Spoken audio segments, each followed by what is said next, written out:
was as I was reading your bio and reading a little bit of your history, I was originally thinking, just because I'm not exactly a spring chicken myself, I'm in my late 50s now, 57, and about to hit the 60 number. But when I saw Silver Nightingale, I was thinking maybe it has to do with around the age. And then I saw that it actually was something that you got when you were much younger, and it had to do with apparently a love of the element silver. So I was wondering if you would share a little bit about how the name came about, because apparently it was like you and some friends got together and you came up with this name, but it had nothing to do with being in, say, those silver years of life, but actually it had to do with an affection for a certain element of, like some people like gold, some people like silver. Right. Well, at that time my hair was brown, and then a little bit later it was red, and now it's silver. And people have made that comment. Oh, now you're really living into your name. But when I chose the name, that I wasn't thinking about that at all. I was thinking about the silver flute, about the quality of the music I play, the kind of bird-like, fluid kind of music, about silver jewelry, which I just happen to really love. I've always been more of a silver person.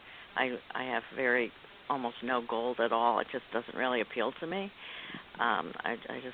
Silver is just something that I love. And also thinking about things like fine dining and, playing for elegant dinners because I have to make a living. And so trying to project an image that I can also use as a marketing tool. That was an element in there, and the name has stuck. I've been using it since I guess the late 70s, thereabouts, and I have had all kinds of other band names.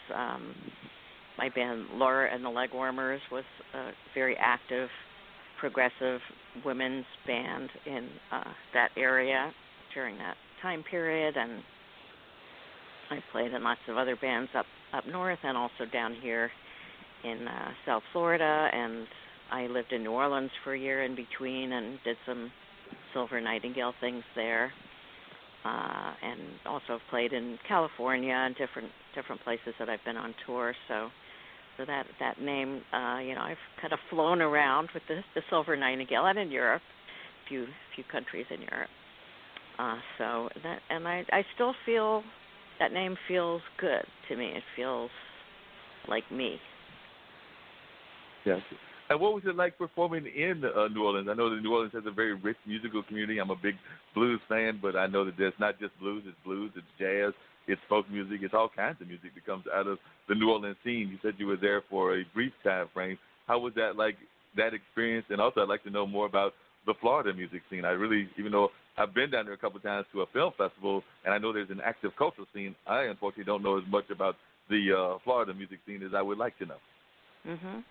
Well, I started going to New Orleans with, I think the first person who told me about it was this great musician, Judy Waters, who used to live in upstate New York. I'm not sure where she is now, but she's a great singer and spoons player, and started telling me about New Orleans Jazz Fest and Mardi Gras, and so I started going down there. I was going down there like every year or so for Jazz Fest or Mardi Gras or whatever.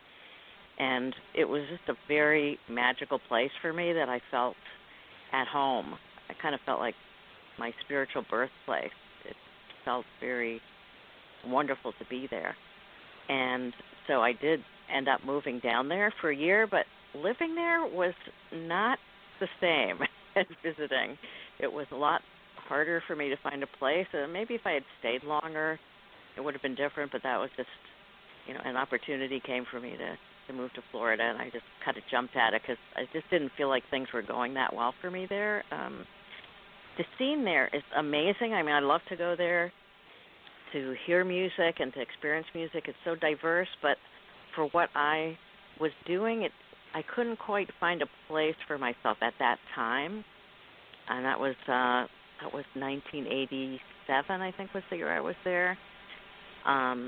And I haven't been there recently, so I don't really know what the scene is like now, but it just was very jazz and blues oriented, and I play jazz and blues, but it's not really exactly the core of what I do, and it just didn't feel like a good fit for me at that particular moment. But I still feel very, very connected to New Orleans. Like after Hurricane Katrina, I helped organize this huge, like, standing room only benefit here. It's actually in Homestead, as it happens, at a venue in Homestead that doesn't exist anymore. And we raised a bunch of money, sent it to, I think, the Red Cross or someone in New Orleans. I have some pages on my website of resources for New Orleans musicians that I've kept active for a while, and I just have a love for that place. It's a special place.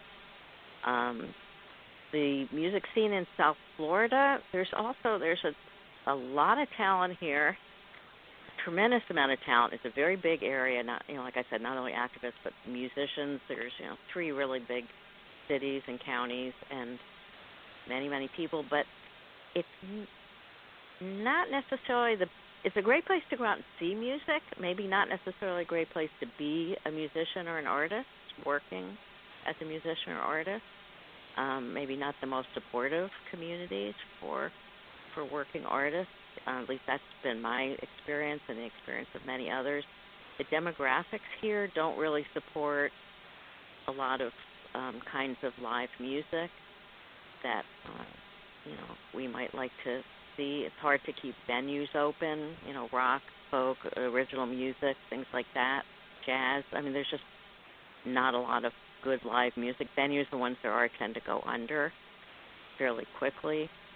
There is an active house concert scene as a result of that, because people wanted to see touring musicians, so they made their own venues in their home. So there's great music here. I mean, if you want to go out and see music, great music, you can go out and see great music very often for free. But maybe not such a great place for musicians. A lot of my musician friends have moved away to other cities, many, and I eventually might also do the same. But I'm here now, and there are a lot of really great things going on here. I don't know if there's anything one of the things you want to know. Now, one of the things that I know that my dad, who is an artist, has complained about is the fact that he'll turn 80 next year, and he's always complained for a number of years after he became an artist late in life, is that whether it's him or some of his younger friends, and he's got some friends that are actually in their 20s or 30s here in North Carolina, is that a lot of folks want them to perform or do the art for free and not necessarily support the art. So it sounds like you're having that same kind of issue even in South Florida, where a lot of folks are wanting you to perform but not necessarily wanting to give you the kind of revenue that you need in order to have a living, making a living as a working artist, a musical artist. Yeah, that's very true. And I think, that's not unique to South Florida, but it's particularly true here. Yes, that is very, very true. Most of the people I know who are working musicians play in cover bands. Who actually can afford to just play music. Either that or they're professors and we have some very good music schools here at our universities in the area. They're professors. They teach in that kind of setting. A lot of people, of course, also teach music lessons. People have spouses that work.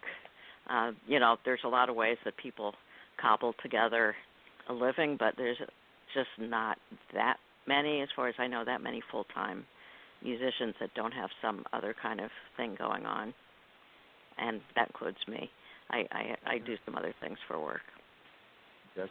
Now, one of the unusual things that's happened here, you might have heard me mention it earlier, is Pierce Freelon and his father was Phil Freelon, that designed or was one of the primary architects for the African American Cultural Center that was built in the D.C. area, the Smithsonian African American one.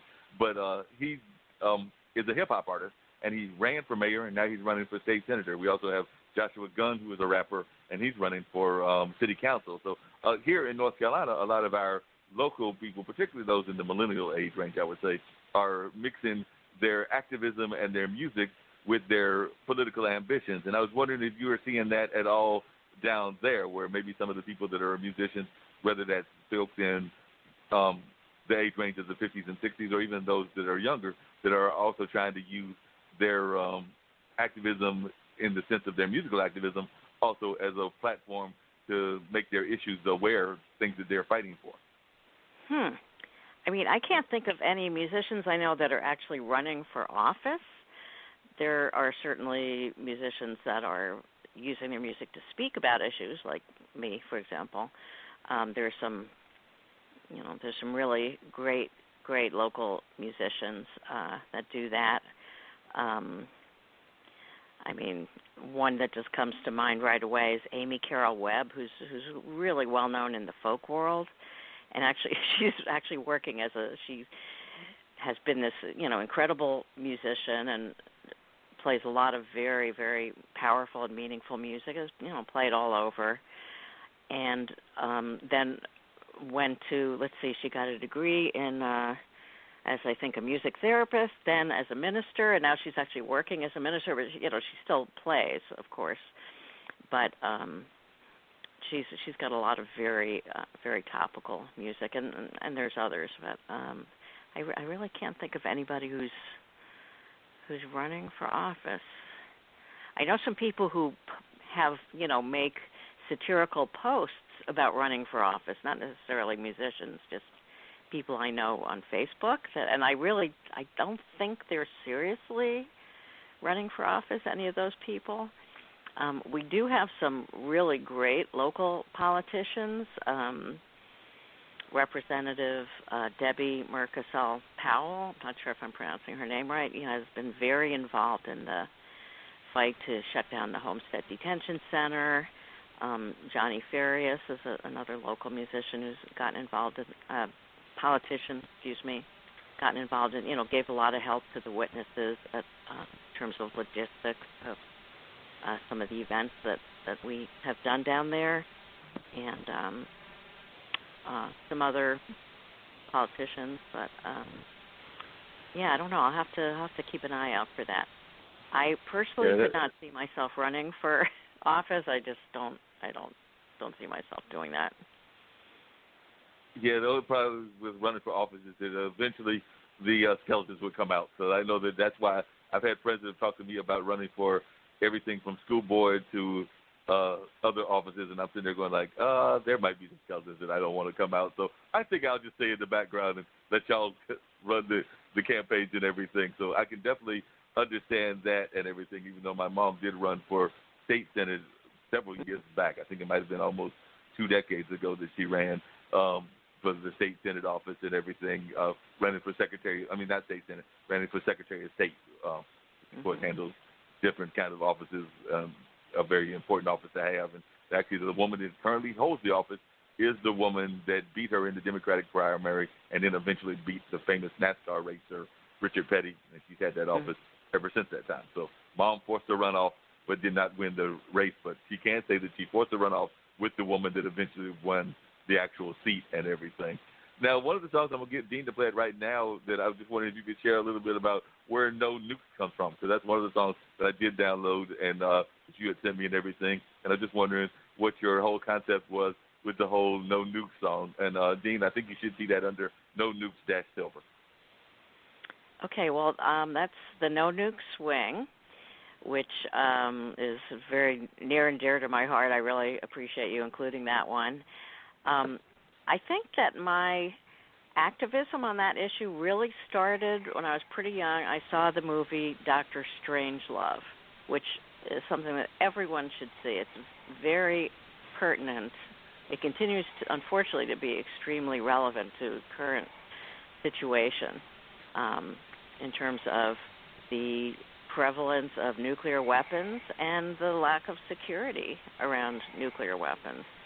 And I have concerns both about weapons and also nuclear plants. Like that's kind of like the two major areas, and I address both of those in this song. But that particular movie is all about the nuclear weapons. And I saw that movie, I don't know, many, many times when I was in maybe junior high school, and it really influenced me, and it turned me against nuclear energy weapons and power pretty much for life, and I've been working against that technology ever since. Learning about the dropping of the bomb on Hiroshima and Nagasaki. We just had the anniversary of those two events.